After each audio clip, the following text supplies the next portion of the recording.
This episode is brought to you by Vital Farms. Isn't it bullshit to have to question where your food comes from? At Vital Farms, you can trace your pasture-raised eggs all the way back to the source, the pasture. On the side of each pasture-raised carton of eggs, you'll find the name of the farm where your eggs were laid. And when you look the farm up on their website, you'll get a peek at all the sunshine, fresh air, and open space the hens enjoy. Learn more and find out where to buy them at vitalfarms.com. Vital Farms, keeping it bullshit-free. Welcome to the Human Capital Innovations Podcast. We're your source for personal, professional, and organizational growth and development, where we share original research, explore industry trends, and interview executives and thought leaders from across the globe.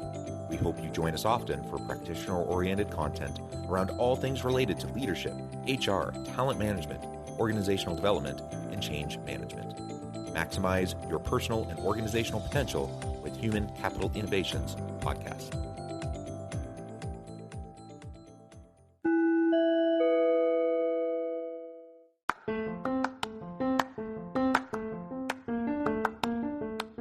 You enjoy the Human Capital Innovations Podcast? Enjoy ad-free listening by going to the Patreon page, and please consider contributing even at the producer or sponsorship level. And please leave a review. Thank you for your support.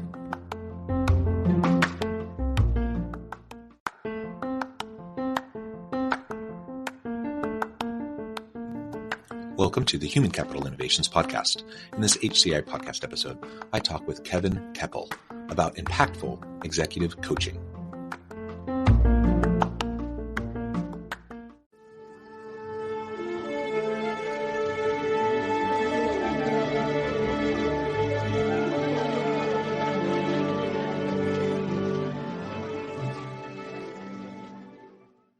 Kevin Kepple, welcome to the Human Capital Innovations Podcast. Thanks, John. Glad to be here. Yeah, it's a pleasure to be with you. Where are you joining us from today? Dallas, Texas. Yeah, hopefully the weather is nice there. It's been snowing all week here. I'm south of Salt Lake City in Utah. I'm not sure how many total inches we've received, but it's literally been snowing nonstop all week. So yeah. We're just boning up, for a nice white Christmas. Anyways, it's a pleasure to be with you. Today, we're going to be talking about impactful executive coaching. Before we get started, I just wanted to briefly introduce Kevin and share a brief bio. Kevin Kepple is an executive coach and host of the Unlock Your Freedom podcast. And Kevin, I would love it if you could share just a little bit more about your coaching practice, your experience, as well as your podcast and what that's all about. Sure. So I get to gratefully work with different types of leaders to really help them spend more time doing what they love and really bringing their greatest work into the world. And we do that by really helping them align with whatever their natural genius looks like. And, that's the whole deal, right? We want to grow as much as we can so we can give more. And, as leaders, that's the deal. So how can we influence people in more productive and profound ways? And through our podcast, we kind of increase our volume and, connect with different types of leaders and help them, unpack how they like to serve and, with hopefully actionable ideas that inspire and empower the folks that come and listen to what we have to offer. I can say, obviously we're on this podcast having a conversation today. I find it enriching and invigorating to have these conversations with thought leaders and coaches and executives, just like I know you do on your podcast. I think there's just tons of value in having these conversations. So I appreciate you taking your time to come on with me and to share your insights and wisdom with me and my audience. Let's go ahead and just launch on in and talk a little bit more about executive coaching. What is it about executive coaching that got you into it? Why is that a big focus of what you do? And then we can start to talk about how to do that more successfully and impactfully. Sure. So, like a lot of people, I went to college and had no idea really what I wanted to do. I knew I wanted to do something probably in the business world, which is a huge, massive, wide open thing to, go after, but I just didn't have any clarity. And so I went through college and got out and I didn't really get much additional clarity. I got a degree, which was awesome, but I got into professional sales. And like a lot of industries, if you're successful in your role, you get promoted to leadership positions and suddenly you're in charge of a team or people. And that was pretty overwhelming. So I really had no idea how to lead. I thought it was, telling people what to do, which is not leadership, that's management. And fortunately, I did have the wherewithal to hire a coach. And That was great because it's so nice to have somebody who's a little farther down the road than you, or maybe a lot farther down the road than you, to help you see, where you're wasting your energy or blocking it or simply not even using it in productive ways. And, it's not to be perfect. It's just to help you see what better looks like. And, it's really powerful because if it's you alone, you're just in this echo chamber and, you don't know if the feedback you're giving yourself is accurate. And then you can start falling, victim to your own limiting beliefs and stories, and it can really hamper your growth. And like I said earlier, the point's to grow as much as we can and give it all away. And one of the best ways you can do that is find somebody that you believe in, that believes in you, and just be humble and help go after what you want together. It's a lot of fun and it's really powerful. Yeah, it is powerful. And in this space that we work in, we want to make an impact. We want to influence and see the ripples of the work that we're doing, and coaching is one of those great ways to do it. And if we are impactful with one executive coaching client who then turns around as a more effective and impactful leader within their organizations, they may impact in hopefully positive ways hundreds if not thousands of employees and their families. That's a lot of ripples. And so that's something that I also feel strongly about and I'm excited about in this work. You also mentioned something that I think is really important, and that is the echo chamber idea.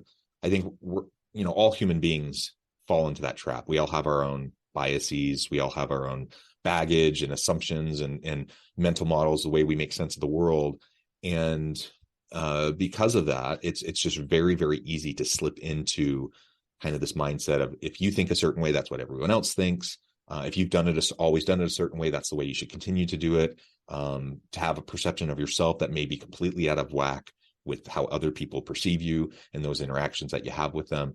And so that's one of the greatest benefits of having a really skilled executive coach, is having someone who can, they can be the mirror that you hold up in front of yourself. So you can have some realistic feedback. You can talk through issues. They can ask all the right questions and help you think through things in ways that perhaps you haven't considered before. Get out of your echo chamber so that you can actually look at things with fresh lenses. And when you can do that, you start to shine a light on those hidden areas, those areas that maybe are, weaknesses or opportunities for growth that previously you either hadn't been aware of, or you were kind of vaguely aware of them. And for whatever reason, you decided to kind of stick those on the shelf and not think much about them. Yeah, absolutely. And I think you touched on such a great point. The coaching environment is so powerful, just to have a safe place where you can get your thoughts out in front of you. And, there's not really a bias. And if there is a bias, it's to help you get whatever it is you want. And it's great to have somebody help you maybe just see where you're not seeing things accurately.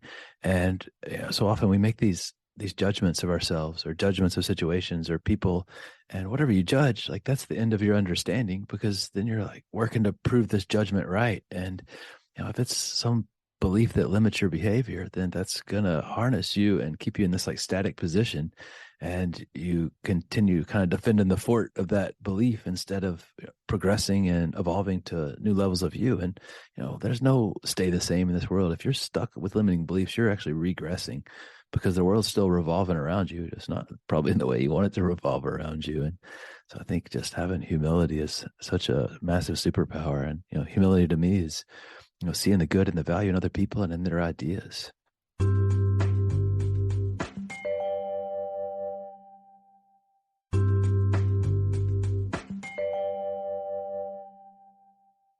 Yeah. And again, we all have those limiting beliefs. You and I have them. Those people we work with have them. It's just part of the human condition. So the question isn't, it's not, let's get rid of all limiting beliefs, because it's just part of life. It's part of what we navigate. But we can learn how to help in a healthy way, successfully cope with and overcome those limiting beliefs, and leverage, the naysayers, and kind of reframe and repackage any of those types of thoughts into motivation that can spur us on to do really cool, great things. So rather than slipping into rumination and being debilitated, by these not feeling enough, or imposter syndrome, or all these different things, rather than that, we can find our confident calm. We can focus in on what we are capable of. We can focus on the here and now, and taking like that next step or that next couple steps to move things in a positive direction. All of that will help us get to better outcomes, help us to gain confidence, help us to build trust with others around us, which will then allow us to be more productive and effective and innovative and, successful as we're more collaborative. So it starts to build off of each other, right? And it all starts with, recognizing that, yes, we have limiting beliefs. Yes, things don't always work out the best possible way. And sometimes it's our fault. Sometimes it's just the circumstance. It's just the structure, the system around us. Ultimately, we get to respond, though. We get to choose how we respond to those circumstances in the surrounding context. Yeah, I think that's one of our greatest gifts that, God, or wherever you like to think of that you came from, gave us, is that power of choice. Anger comes to us automatically, right? We have to choose happiness, and chaos comes automatically. Problems come automatically. We have to choose peace, and it's okay. Like you said, we all have limiting beliefs, and it's important that we make new decisions about ourselves, new decisions about the world, and sometimes we just have to be okay not having all the answers. And I think it took me about 3 decades to get to the place where I could say I don't know and mean it, because I was all ego from pretty much age 15 to 30. And I thought I had to know everything. And if I didn't, something was wrong with me, because, the imposter syndrome you mentioned, it's like everybody else seems to have like this handbook to like life. And I guess I just didn't get the instructions. And, then you fall into that comparison trap. And, Teddy Roosevelt said it so brilliantly: comparison is the thief of joy. Because if I compare myself to someone else, that's not a fair comparison, because we're different backgrounds, different people, and it's either we feel inferior or superior every time we compare. And that's a massive disconnect. And if you're not connecting with people, like, you're definitely not going to be able to co-create or co-elevate. And alone, you're a one-person band, and there's always going to be blind spots that everybody has. Nobody's good at everything. And it's so important that we, find people to complement the things that we do well, and, whatever it is they do well, and get together and really create something special that you couldn't do by yourself, which is obviously synergy. Again, I think back to the people that I've worked with recently, inevitably imposter syndrome shows up over and over and over again. And I think most leaders, people who find themselves in managerial leadership and executive roles, they often find themselves thrust into those roles without a lot of preparation. Most leaders haven't been trained on how to be successful leaders. They were good at whatever they did. They had technical expertise in whatever functional area they were in. And then because they were good and effective in that job, they got promoted, and now they're in a leadership position. They don't really know how to lead teams or people, and they're just kind of figuring it out as they go. And so it's natural that you would have imposter syndrome in that situation. And then you would compare yourselves to other people around you. There's all this talk around executive presence. So you have people who are blustery and kind of this faux confidence and acting like they have it all figured out. And then you're like, well, I don't have it all figured out. What's wrong with me? So the reality is they don't have it figured out either. Like, they're pretending.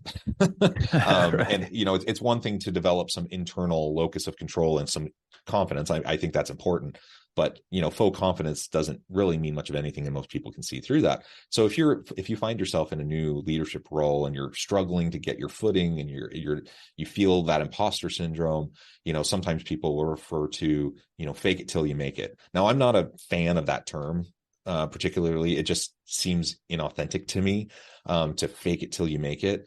In its essence, it's the reality that we're all learning along the way. I tend to use the phraseology around, you're like building the plane while you're flying it. So I'm not faking it till I make it. I'm not trying to pretend that I have it all figured out.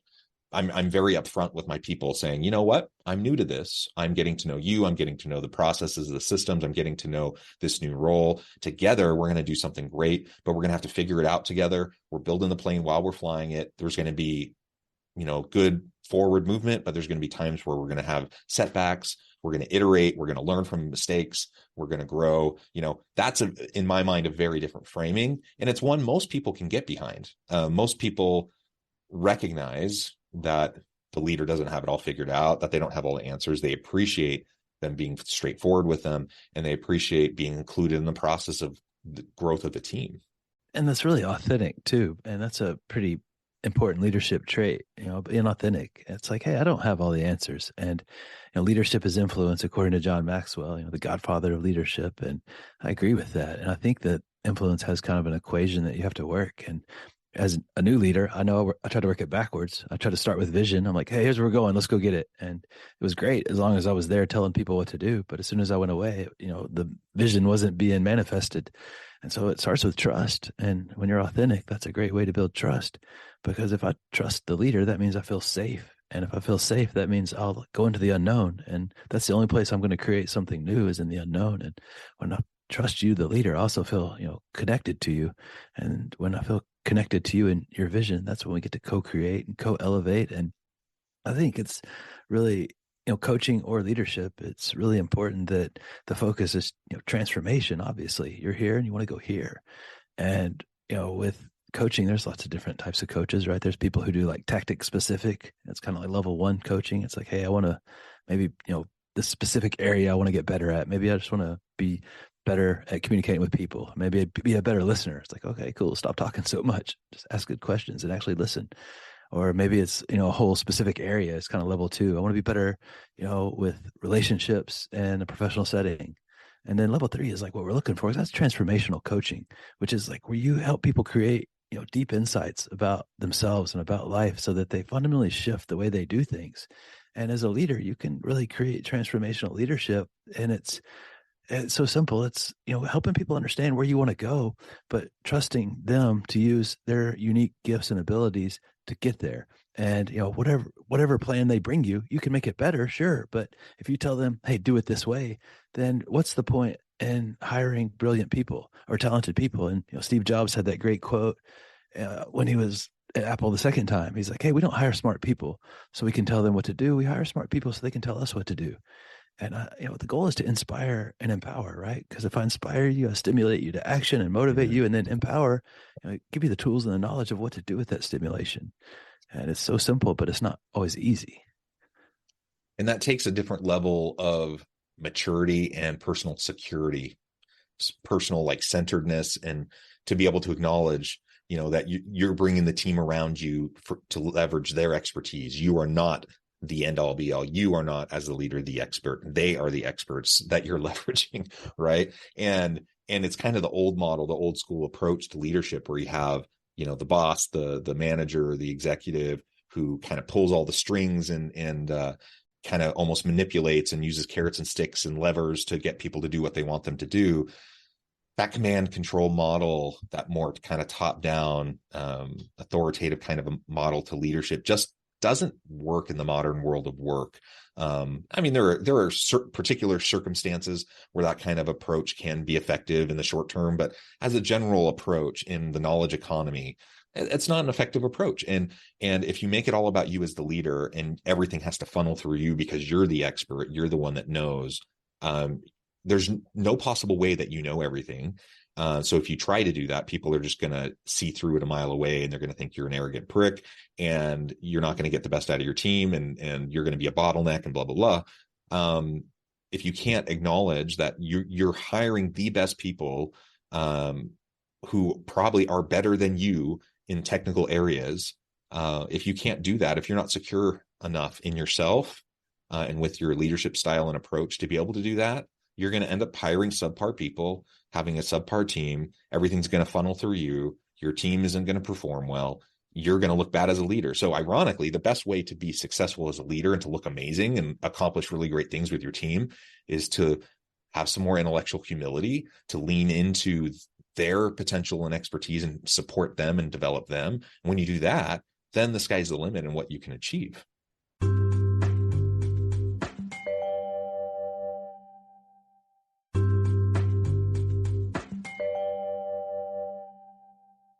I was just reading Dan Sullivan's Who Not How, and it's like, man, such a brilliant book. Like, I don't need to be the one doing the how and everything, because it's going to be a really slow roll if I am, because like I don't hire people to build a website for me and then like, hey, let me teach you about coding, which it's going to be a really short conversation because I know nothing. And it's really frustrating when you find yourself doing things that you have no talent at. And to your point earlier, it's like, building your plane as you're flying. Like Johnny Carson has that great quote. He's like, jump off the cliff and build your wings on the way down. And that doesn't mean just run, into the fray without a clue of what's going on. But it's like, hey, take intelligent action. But, once we get into action, we get immediate feedback of some sort. And maybe it's one more way not to do it.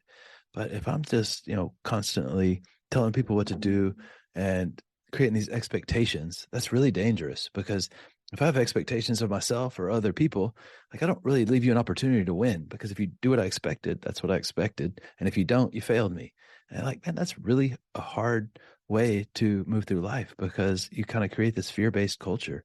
And if I'm constantly in fear, I'm not creating, I'm just reacting to whatever is. And every time I react, I create resistance, and that leads to more resistance, and on and on, and then stress and overstress, and it's just chaos. And there's nothing innovative happening. And it's just like this Groundhog Day version of your business, but it's not like fun like Bill Murray was having in the movie, right? It's like less and less effective and less and less inspiring to you.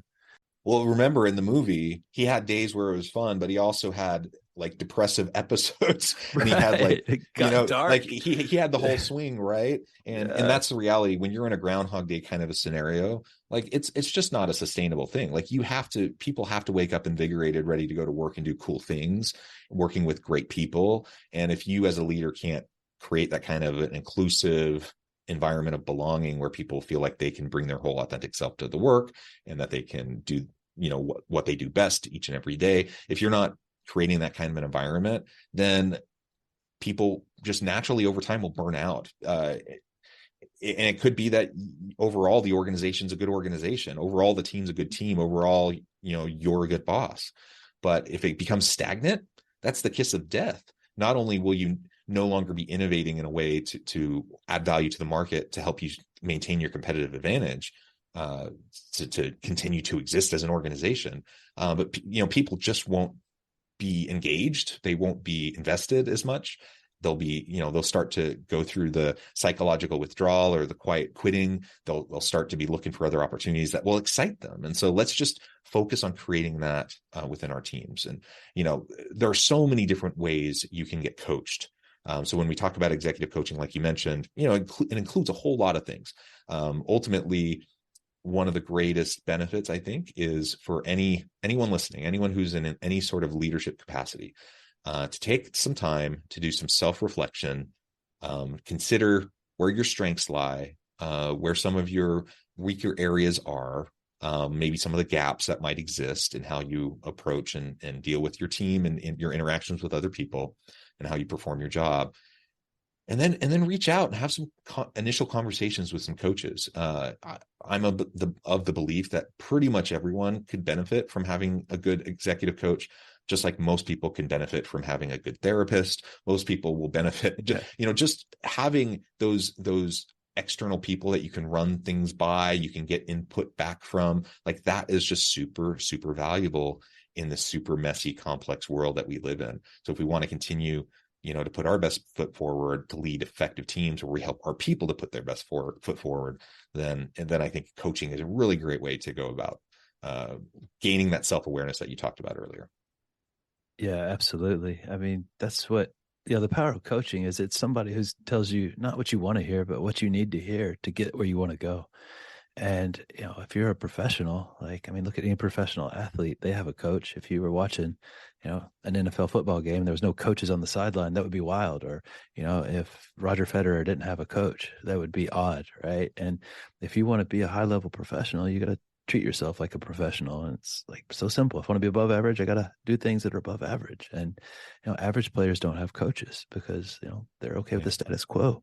That doesn't make them bad people, but if you want to do exceptional things, then you have to do things that other people aren't doing. And not all coaches are the same. Like you said, find somebody that resonates with you, that their values line up with your values. And even coaches that I had that I didn't feel like were probably the best fit for me, I still got a lot out of the interaction. Because just the universe rewards effort in that way, I feel. And find somebody that resonates with you, and have a call with them, or just read some of their content, watch their videos, and connect with them, and just go into it with a very open mind and open heart. See where it can go. Yeah, I love it. Kevin, it has been a real pleasure. I know at the time I need to let you go here in just a minute, but before we wrap things up for today, I just wanted to give you a chance to share with the audience how they can connect with you, find out more about your work, your team, and then give us the final word on the topic for today. Sure. I'm on pretty much any social media. So Kevin Kepple, a lot of time on Instagram or LinkedIn. got a free masterclass that I offer a couple of times a month too. It's kevinkepple.us/ownyourgenius. So if you want to get around some like-minded people on like-minded journeys that are looking to go further faster, we'd love to see you join us there. And, a final word on leadership and coaching. I think one of the skills that's often overlooked is kindness. If you just are intentional about being kind more than you're being right, really good things are going to happen in all of your relationships and interactions. And that goes for, yourself too. Yeah. You got to love yourself first, or you don't have anything to share with other people. Yeah, well said. Kevin, it's been a real pleasure. I encourage my audience to reach out, get connected, find out more about what Kevin can do for you. And as always, I hope everyone can stay healthy and safe, that you can find meaning and purpose at work each and every day. And I hope you all have a great week. Do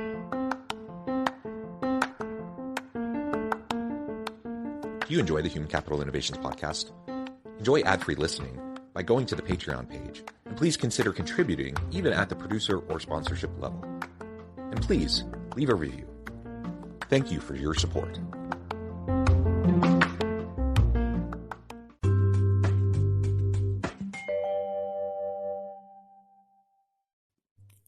Thanks again for joining us for this episode of the Human Capital Innovations podcast. I hope you stay healthy and safe and that you have a great week.